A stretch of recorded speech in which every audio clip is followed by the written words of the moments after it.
All honor and praise to the living God, everlasting King. Thankful for this opportunity. Thankful for this privilege. I'm thanking Him that He put it in our minds and our hearts to tune in or, give praise and honor to His name in our respective times, because we all go through things. We all go through things.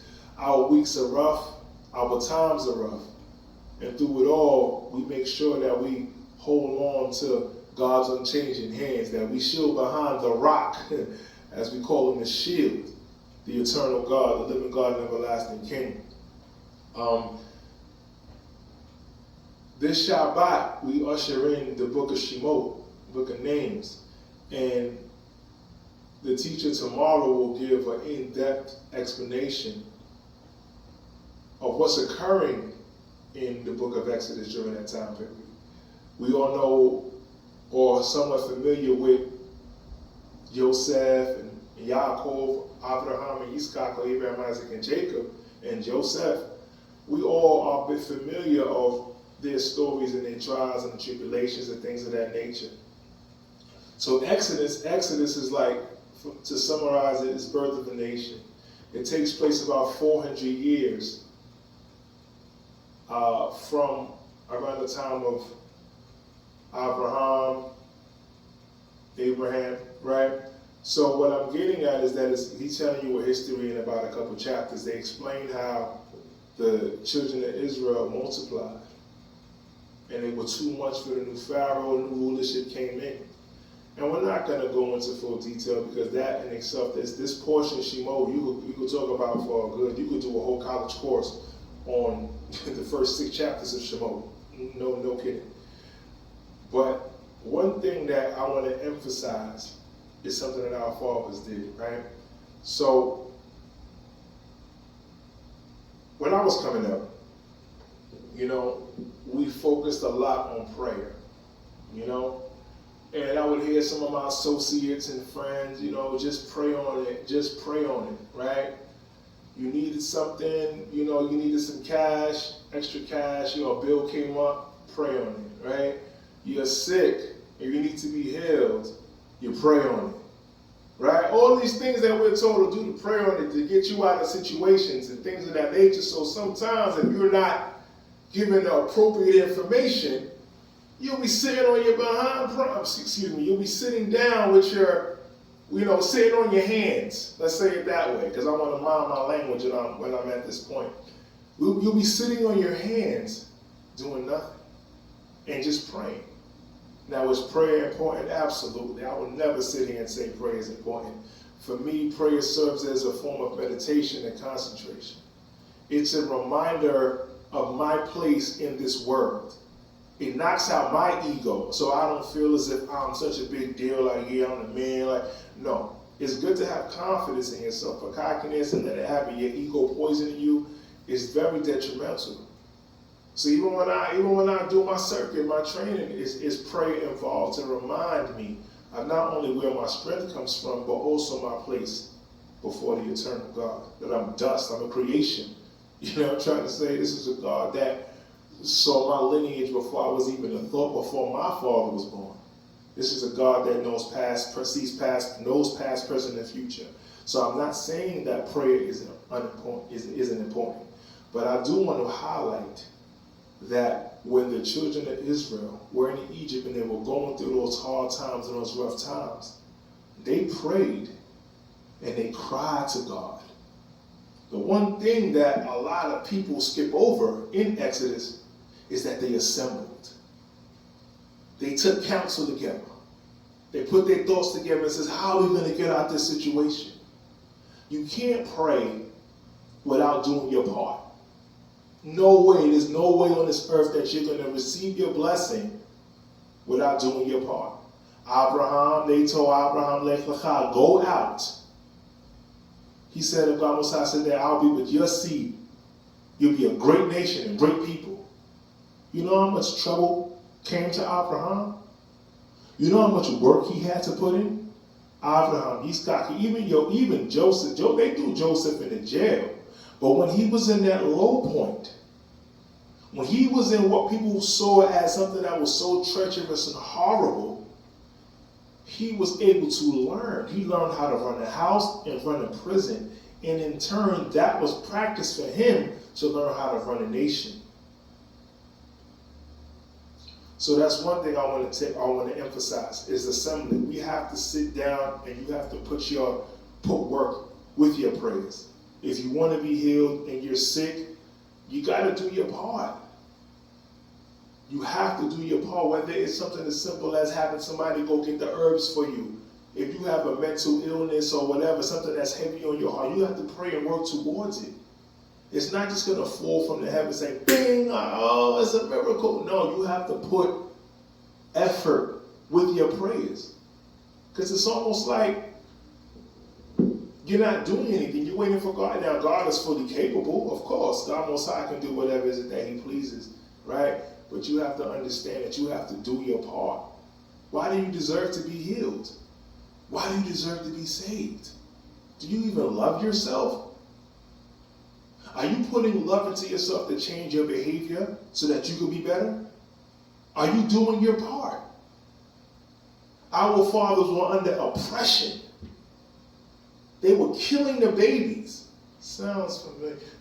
But at that time, they were killing the babies. And they still came together and came up with a plan along with their praying and crying. So I'm going to ask you, and this is to myself too, am I deserving? Do I deserve the blessing? Did I put work in along with my prayer? Something to think about. Sometimes, when you find out this knowledge, it's like, yeah, man, I'm God's chosen people. That's right, bow before me. I'm going to hold my hands up, and the Hudson River is just going to split open. I'm going to walk through. I'm going to hover on that. I watch my language. I'm going to hover over that because I'm the chosen one, but that's not even the case. Being chosen means you have more work. God Most High designed flowers, lilies, daisies, hummingbirds, all with his design, and he orchestrated them to do his bidding. We're of the same. We're not too far removed from the beast. We're not too far removed. You cut a beast neck, you cut the neck of a beast, they're going to bleed. The same thing with a human. So you have to remind yourself of that. Like it's not about you. It's about servitude. And I know some of y'all are gonna throw stones at me because I made a resolution this January. I did, January 1st. I said, I made a resolution. And I know that the book says that the first month is Aviv. I'm not denying that. But from your birthday to birthday is 1 year, anniversary is a year, right? From school years, this school year, you count, there are so many points where you count a year. So save the technicalities for somebody else who doesn't know anything, respectfully, right? But I'm focusing on this January, right? It's about servitude. How can I be a better servant? And being a servant means working more. But not just for others. Because the Torah says, well, you got to love yourself. So I'm going to dial it back. Right? Prayers without works. What's the point of praying if you're not going to put the work in? You praying to lose weight, but them Oreos under your pillow, crazy. Think about that. Like, please God, I want to lose weight, I'm sick. What are you doing to stop? Right? You want a better situation, a better job. How are you applying yourself to get out of that situation? How bad you want it? That's what tests are. God knows the outcome. God knows what you're going to do, but what are you going to do? You have to prove it to yourself to know what you're made of. Do you have faith in God? Do you believe in his word? Or it just sounds good. And you want to show up the temple because type in the chat, because if they say, oh, he was missing this week, right? They're going to check on you. Nah, this is something that you have to follow in the darkness when nobody's around you. When no one can see what you're doing, you got to hold true and hold fast to this. There's no way around it. You got to put the work in. There's no other way. We're supposed to be the way I light to the nations, as they say. That means we have to be people that are industrious. We have to be people that are intelligent. right? Because you have slight knowledge of God doesn't make you above anyone or better. It should make you a better listener, a better person. You should have more compassion and more wisdom. Not looking down on people. Because we know in an instant you could be the same person that you're looking down at, God could flip the table in an instant. And that's it. And I hope I'm not bringing your Shabbat down. I'm trying to encourage you that whatever your skill set is, whatever talent that God put in you, let it shine. He put it in you for a reason. Whatever it is that you're good at, you're good with numbers, let's run it up. Become better. Whatever your skill set is, increase it. Because, you know why? Because we pray. For asking God to bless the works of our hands established that way. Our fathers assembled, they made a plan of action, they put work in. The same way Justice League got together, Avengers, so we want to put it on those type of finite terms, right? Imaginary terms and stuff like that. Imaginary characters, rather, right? That's what they did. So we have to do the same. So we thank God for this time, for this privilege of assembling. We thank Him for all that He's done. Considering us at times we don't consider ourselves, looking out for us when we're doing harmful and destructive things to ourselves, He still bears us in mind. He's still the one that is considering, compassionate and full of love, but He's also the God that you can't play with. Like, you can't trick Him, you can't fool with Him. There's no way around it. So I want during the portion tomorrow, think of, when you listen, think of the actions that they took, the actionable steps that our fathers took, and let those actions resonate in your mind, and then introduce similar actions into your life, and be consistent. Right? Being consistent is one of the hardest things we could do. Right? But once you get rolling, it's rolling. I'm listening to a pastor. I was listening to a pastor this week. Yes, I was. Came up on my Instagram. Y'all know I'm on Instagram. Hey, you know the vibe. You know what it is. That's what it is. And he said something that resonated with me. He said, you begin a project, you have to have discipline. And I was just like, okay, duh, I know that. But then he said, after a while, it becomes devotion. And it made me think, like, that's what this law is.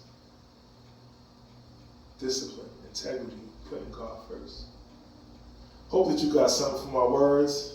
More praise to the living God and everlasting King. And I had another point. And that's what I want to emphasize too. Here we go. I'm glad I remembered it. And it's not just something this concept didn't just come from my mind, right? It's been something that's been lingering in the air consistent throughout the years. The elders have spoke on it, right? And we've been in that place. It's a line that we say at the end of service, part of the Elenu. It says, be not afraid of the sudden fear, neither of the desolation of the wicked when it comes. Take counsel together. Take counsel together, and it shall come to naught. Speak the word, and it shall not stand. For God is with us. And even to your old age I am He. Even to your gray hair will I carry you. I have made, I will hear, and even I will carry and deliver you. It's knowledge. Some people say it's faith. I say it's knowledge. It's knowing. Some people say, oh, I believe, I know there's a God. Some people believe in Santa Claus. Some people believe in other things that are totally fiction. Belief can be debated, but this is knowledge. You know of the eternal. Shabbat Shalom. Shema.